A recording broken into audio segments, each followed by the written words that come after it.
Ini udah kita download ya. Untuk file XAMPP-nya kita bisa buka open folder. Atau kalian yang belum menggunakan instalan downloader atau langsung dari Google Chrome, kalian bisa di sini klik. Nah, klik ini 2 kali, terus kita bisa setup.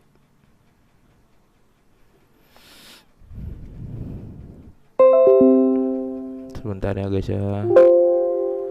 Nah, aku di sini udah ada XAMPP-nya. Jadi ntar kalian bisa menggunakan XAMPP ini nih.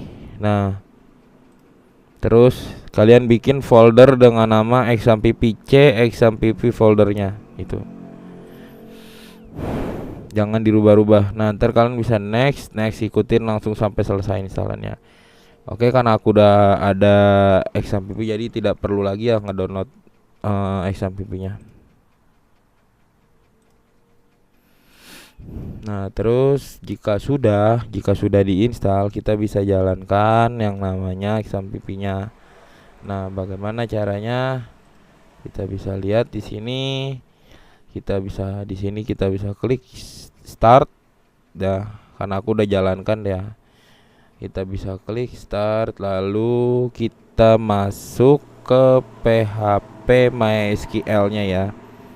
Nah, caranya bagaimana? Bisa kalian ketik di sini localhost/phpMyAdmin/ ya. Atau bisa kalian kalau nggak mau ribet, kalian bisa langsung masuk ke MySQL di bagian admin ini gitu. Kita masuk ke bagian tempat database-nya dulu ya. Nah, kalau udah ini nih salah satu halaman tampilan dari PHP MyAdmin nih. Nah, kita di sini bakalan mau bikin yang namanya itu database ya, database-nya itu. Nah, database-nya caranya bagaimana kita membuat database gitu kan.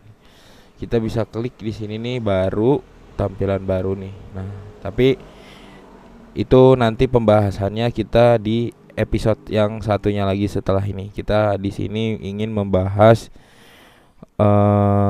instalasi XAMPP dengan VS Code. Jadi kalau kalian yang untuk text editornya gitu kan, kalau kalian text editor itu untuk suatu tempat kita mengoding ya, atau menulis sintak-sintak dari program.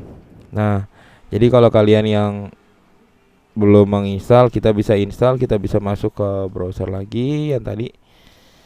Nah, kita di sini bisa ketik, kalau aku pakai Visual Studio ya, Visual Code ya. Visual Code. Nah, di sini. Ini bebas, kalau untuk text editor itu bebas, bisa pakai Sublime, bisa yang biasa pakai Sublime dulu sebelumnya atau belum udah pernah coba bisa, tapi kalau aku pakai Visual Studio Code karena apa? Dia lengkap dari ekstensinya, terus itiannya kita bisa masukkan semua.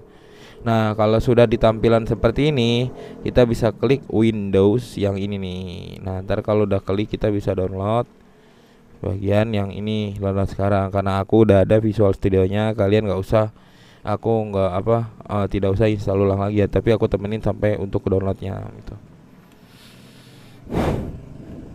Nah, kalau udah kita bisa masuk open folder di sini. Terus kita bisa install di sini. Aku udah ada nih sebelumnya.